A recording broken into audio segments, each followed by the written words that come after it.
Well, hello everybody, and welcome to this exciting and informative episode of G Bear's Off-Grid Ways, a homestead in the desert. We're starting here in the garden house today because I have to answer a question that I've been failing to answer for a few episodes now, and I wanted to get this out of the way because it's the shortest part of the video. But I was asked, how am I maintaining my worm farm in this desert heat?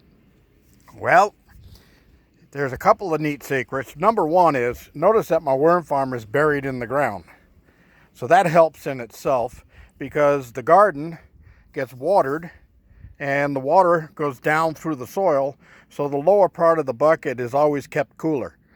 But see, right now, this time of day, there's sun hitting on the black cover of my worm farm, and that can get pretty hot. So when I come out here and I do a little spot watering or anything like that, I'll add a little water to the inside. I'm going to show you that because I'll lose this water on the top. But I keep lots of fresh organics in here, and coffee grounds, potato peels, and old broccoli, things like that. You just keep a lot in there so you can keep the worms fed. And then the last thing I do after I put water in there for the worms, and usually on about a cup, maybe a cup and a half to 2 cups tops of water in this little worm farm. So then what I do is I just trickle a little water on top of the cover, here and here, and let that sit. And that acts as a slight evaporative cooler and keeps the temperature, the hot sun, from heating up the inside of the bucket. Now, the worms will just go down into the soil if it gets too hot in there, but I like to keep them comfortable and keep them happy so they keep on eating. All right, so we got through that. We're gonna move on to the next segment of this, and I want you to stay with me today, as you're gonna be very well pleased later on in this episode. I'm going to show you, oh, sorry, the winds are kicking up again. I'm going to show you something that just doesn't make sense. All right, those of you who know about engines. Okay, engines run with 3 things required. Okay, you got to have fuel, spark, and compression. All those three things go together and make an engine run. Well, today I'm going to show you a 1-cylinder engine that has no spark, has no compression, and has no fuel, and yet it's going to run. So stay tuned for that. We'll get to that in a little bit. In the meantime, let me move on through the wind here again. I just stopped there next to the cabin so that I wouldn't get drowned out as I was giving you the particulars. So, yesterday I didn't post because I got back a little bit late.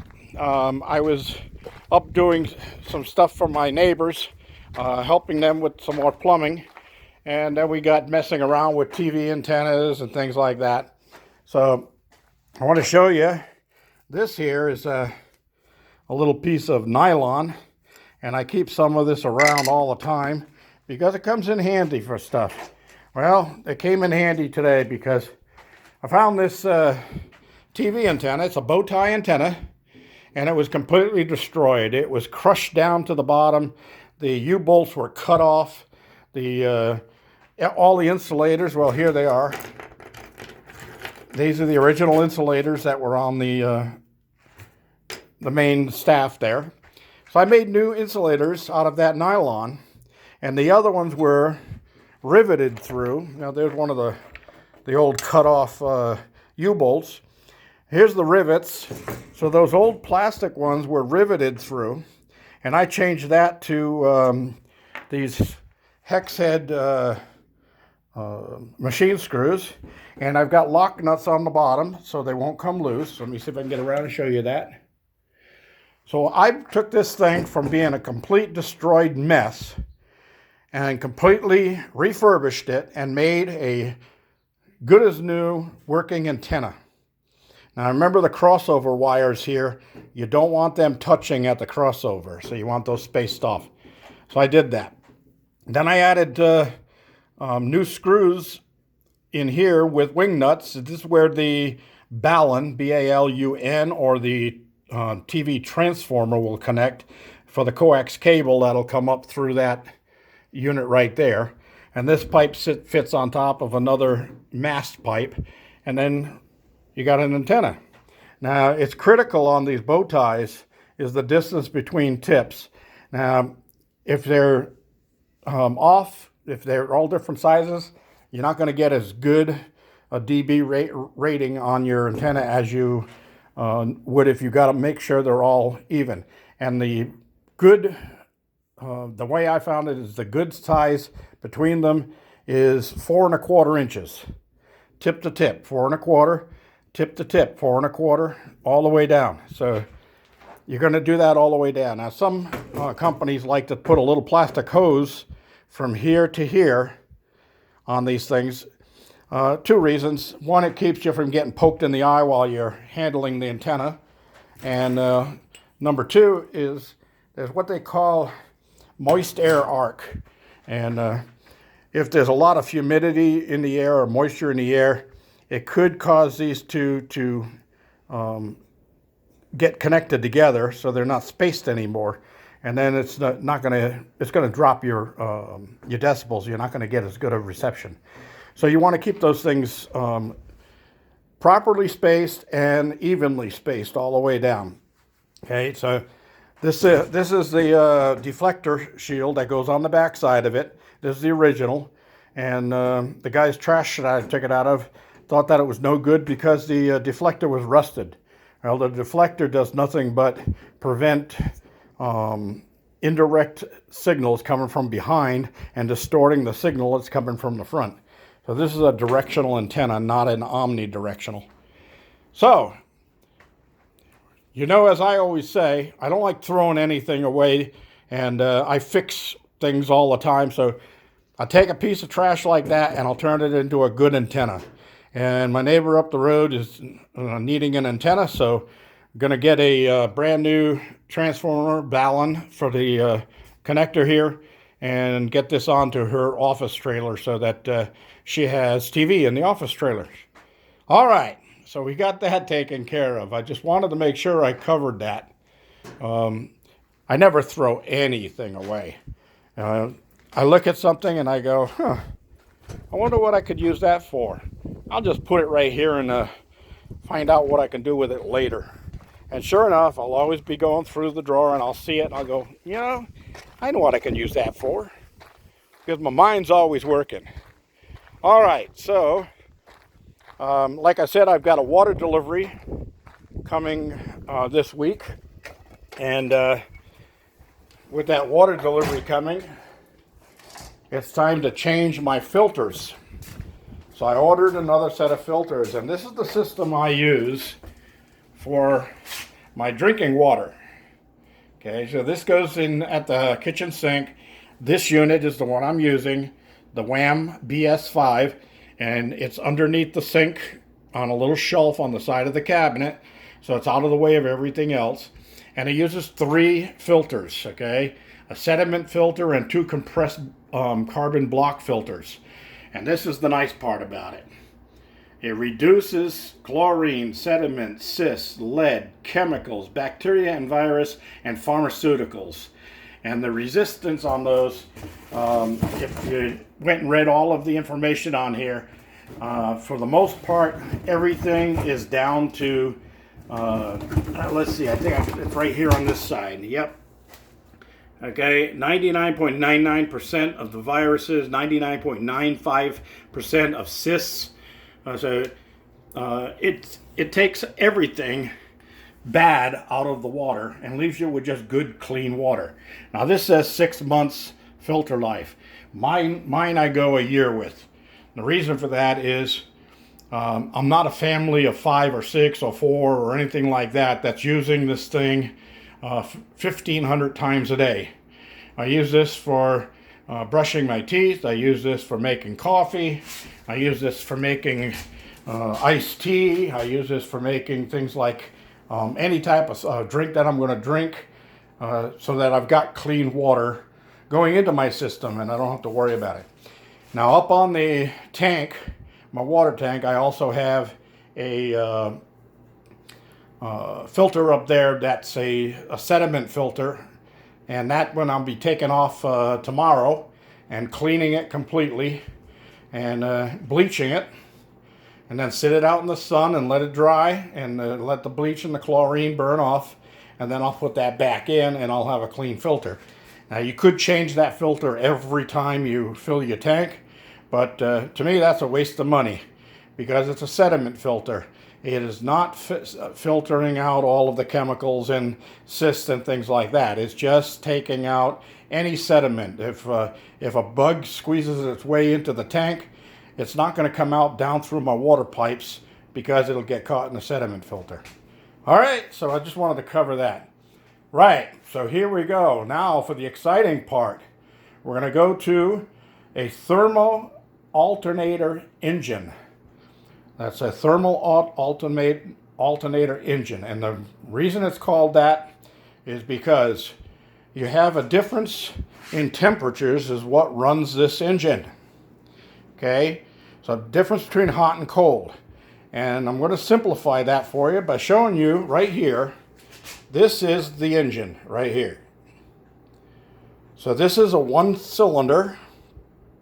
And inside of there, let me see if you can see it, there's a little sponge disc. And that does not touch the sides. It has no seal to the sides of the cylinder. It just goes up and down, up and down, up and down. Now you see I just spun it. It turned and it came to a stop. Okay, that's because this whole cylinder right now is the same temperature. Hot. Just like it is outside here. Okay, so now if I change the temperature either on the bottom or the top, and I change that to a cold temperature, then we're going to have a difference.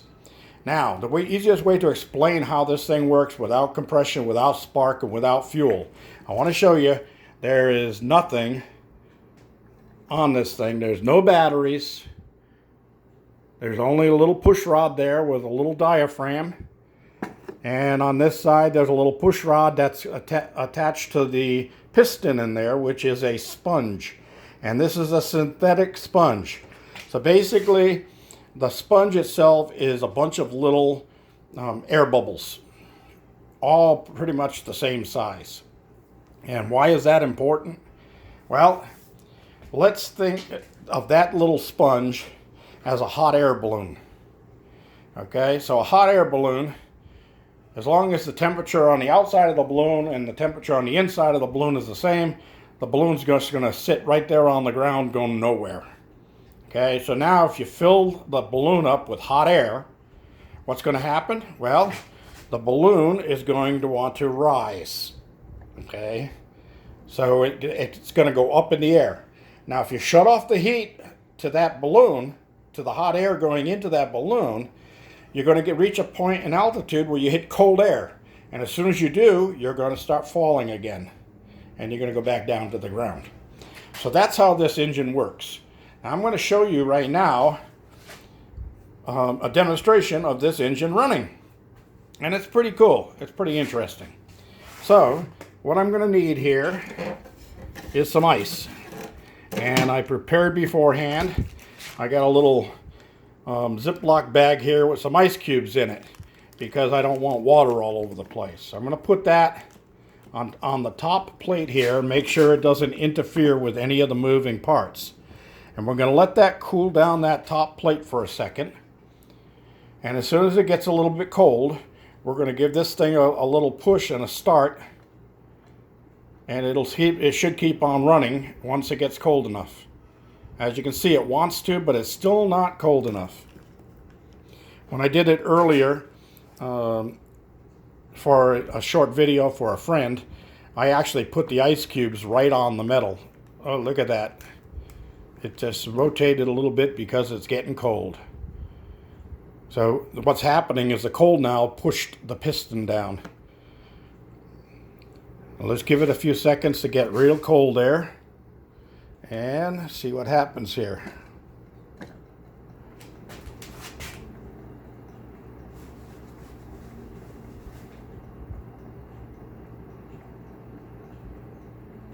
There we go. It is now running as a thermal alternator engine. The hot air at the bottom, because it's sitting on top of a refrigerator, so the bottom plate is hot.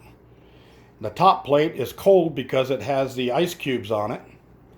So as the sponge, the air pockets in the sponge are down low, they fill up with hot air and they want to rise. But when they get up there, instantly they got a cold thermal mass up there, and it makes it go back down. So it keeps alternating up and down. Now it's very important that the cylinder on these things be pretty much airtight. About the only air escaping in or out of this thing is through that little piston right there, that little push rod. That's a stainless steel rod going through a little tiny stainless steel tube. Okay, that's the only place air can come out. On this side, it has a diaphragm. And what the diaphragm does is it helps this thing stay in motion, because as this thing comes up, it pushes up on that side, and that's also got a push rod on it. That's on the cam, and these cams are alternating. They're not on the same pivot points, so it keeps this thing running. Now this will keep on running as long as it's warm in here, and as long as I keep ice on top of it. Now, it's not of much use for anything because there's really no horsepower to this, but it's just an interesting little motor that it pretty much borders on free energy and perpetual motion.